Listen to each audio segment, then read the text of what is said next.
bukan hanya bagi anak kita, tetapi bagi semua orang. Dan segala kemuliaan hanya bagi Tuhan. Amin. Tuhan Yesus memberkati. Bilang Shalom. Haleluya. Bapak Ibu Saudara yang dikasih Tuhan, bagaimana kabar saat pagi hari ini?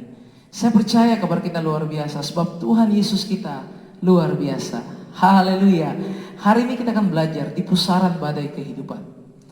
Saya percaya bahwa ada hal yang harus kita mengerti. Tuhan tidak pernah janji jalan selalu rata. Amin. Dia berjanji selalu menyertai. Tak pernah dia janji hari akan panas, tak pernah dia janji hari akan hujan. Tapi Tuhan berjanji memberi engkau kekuatan saat taufan ganas melanda setiap kehidupan ini. Bapak Ibu Saudara yang dikasih Tuhan, hari ini kita akan belajar firman Tuhan jelas dalam 2 Raja-Raja pasal 13 ayatnya yang ke-14. Ketika Elisa menderita sakit yang menyebabkan kematiannya. Luar biasa Bapak Ibu Saudara.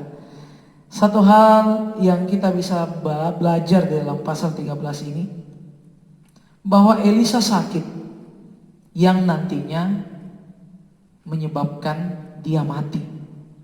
Ironis ya, kita tahu bersama bahwa guru dari Nabi Elisa namanya Nabi Elia itu diangkat ke surga hidup-hidup dengan kereta kuda berapi. Dan ayat firman Tuhan berkata dengan jelas, hanya Elisa yang melihat Elia terangkat ke surga. Dan karena penglihatan itu, Elisa mendapat 2 kali lipat kuasa yang dimiliki oleh Nabi Elia. Tetapi hari ini kebenaran firman Tuhan memberikan kepada kita sebuah ironi. Apa itu? Nabi Elisa sakit, dan karena sakit penyakit itu dia mati. Ayat 20, sesudah itu matilah Elisa. Bapak Ibu Saudara yang dikasih Tuhan, kenapa ia harus sakit? Kenapa Nabi Elisa harus mati? Malah dalam ayat 14 bagian B, mendengar hal itu, malah Bapak Raja Yoas ya berkata kepada Nabi Elisa, Bapakku, kereta kuda Israel dan orang-orangnya yang berkuda. Ya, bisa jadi ini adalah ungkapan merasa kehilangan ya, karena Nabi Elisa itu sudah banyak berbuat hal yang luar biasa bagi bangsa Israel. Barangkali dia menyamakan arti dari Nabi Elisa itu, wah seperti kereta kuda yang wah sangat luar biasa, penting sekali.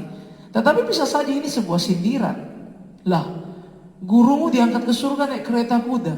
Loh, kok kamu sekarang kayak gini? Ya, Bapak Ibu Saudara yang dikasih Tuhan, ironis ya. Tetapi hari ini saya mau memberitahukan suatu hal yang penting, bahwa Nabi Elisa itu tidak gagal ketika dia menderita sakit. Nabi Elisa itu tidak gagal ketika dia harus mati karena dia tidak diangkat ke surga hidup-hidup. Tetapi hal yang paling sangat indah, ini yang engkau harus mengerti, kita harus mengerti, Tuhan punya rencana yang lain bagi Nabi Elisa. Jangan kita suka ukur ya rencana Tuhan bagi orang lain, ya, dan kita ukur rencana Tuhan bagi kita. Jangan kita ukur berkatnya orang lain harus sama dengan berkatnya kita. Jangan kita ukur apa yang menjadi mujizat bagi orang lain itu harus kita juga alami. Tidak, Bapak Ibu Saudara. Ada rencana Tuhan yang spesial bagi setiap hidup kita. Amin. Haleluya. Dan inilah yang menjadi sebuah perenungan bagi kita ketika kita baca ayatnya yang ke-21. Ketika ada mayat sedang mau dikuburkan, tiba-tiba ada gerombolan orang Moab ya. Dan akhirnya orang yang mau menguburkan mayat ini ketakutan. Dan mereka pun akhirnya melemparkan mayat itu ke kuburan Elisa. Kena tulangnya Nabi Elisa. Tinggal tulang ini Bapak Ibu Saudara. Kena tulangnya Nabi Elisa. Wah, mayat ini hidup, bangkit kembali. Jadi menarik sekali bahwa disinilah yang menjadi sebuah pelajaran bagi kita, bahwa dalam tubuh yang lemah tetapi mau tetap setia untuk melayani Tuhan, maka ketika ia setia sampai mati, kematian tidak menghalangi dari Nabi Elisa untuk tetap menjadi berkat. Wah, jadi kalau boleh saya gambarkan ya, kan ada lagu ya, hidup ini adalah kesempatan, hidup ini untuk menjadi berkat. Berarti kalau kita sudah tidak hidup, berarti tidak ada lagi kesempatan untuk menjadi berkat. Betul kan? Tetapi menarik, Nabi Elisa walaupun dia sudah mati, ya, walaupun dia sudah mati, tetapi karena hidupnya itu tetap setia ikut Tuhan sampai mati, maka walaupun dia sudah mati, kematiannya bukan menjadi penghalang untuk teladan Elia, pengajaran Elia, prinsip hidup Elia. Bahkan di dalam poin ini, tulang-tulangnya Elia itu tetap jadi berkat bagi orang lain. Haleluya Bapak Ibu Saudara. Bukankah begitu ya? Seperti contohnya lah Rasul Paulus. Loh, semasa hidupnya dia ditolak loh oleh rasul-rasul yang lain. Banyak Paulus acap kali ditolak.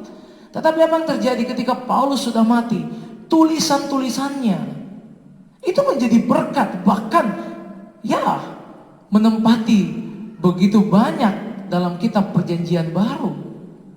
Ada begitu banyak pahlawan yang justru saat dia mati setia sampai akhir. Saat dia mati, maka namanya harum, dikenang, menjadi pahlawan nasional. Betul tidak Bapak Ibu Saudara? Loh, semasa dia hidup malah dia ditentang oleh keluarga. Apa kau korbankan semuanya ini hanya untuk kemerdekaan? Kita tahu ya, Sultan Hasanuddin rela untuk mengorbankan tahtanya supaya dia pergi bergerilya melawan penjajah. Loh, dia ditolak pada masa hidupnya, tapi saat dia mati, dan dia mati sampai akhir, setia sampai akhir.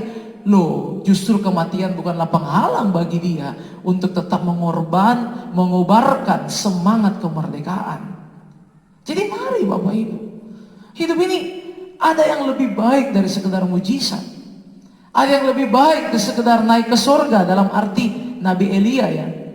Ya, saya yakin lebih indah pasti naik ke surga. Tetapi dalam konteks ini, ternyata mati pun itu lebih indah, karena lebih bermakna Bapak Ibu Saudara.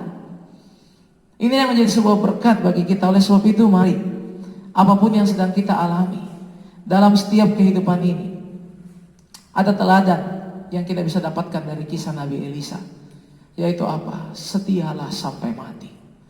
Bahkan ketika Elisa masih sakit, Raja Yoas datang, Elisa masih sempat untuk mengajar Yoas, memarahi Yoas ya, dan mengatakan, Yoas, Tuhan akan pakai engkau mengalahkan Raja Arab sebanyak 3 kali, sesuai dengan apa yang engkau lakukan ya. Dia hanya pukul 3 kali panahnya, ya sudah 3 kali dia menang. Menarik sekali. Dan apa yang terjadi? Nubuatan Elisa ketika dia mati itu sudah akhirnya digenapi. Itu di dalam ayatnya yang kedua-dua digenapi Bapak Ibu sampai ayatnya yang ke-25. Jadi marilah dalam kehidupan ini, jangan kita merasa telah gagal karena apa yang Tuhan izinkan tidak sesuai dengan apa yang kita inginkan. Amin. Setialah sampai mati, supaya kita akan melihat teladan hidup kita, nilai-nilai, prinsip-prinsip yang kita tawarkan, yang kita telah ajarkan, yang telah kita lakukan, itu semua akan memberkati banyak orang. Bukan hanya bagi anak kita ya. Sini anak kita.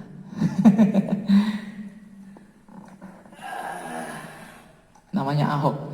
Bukan hanya bagi anak kita, tetapi bagi semua orang.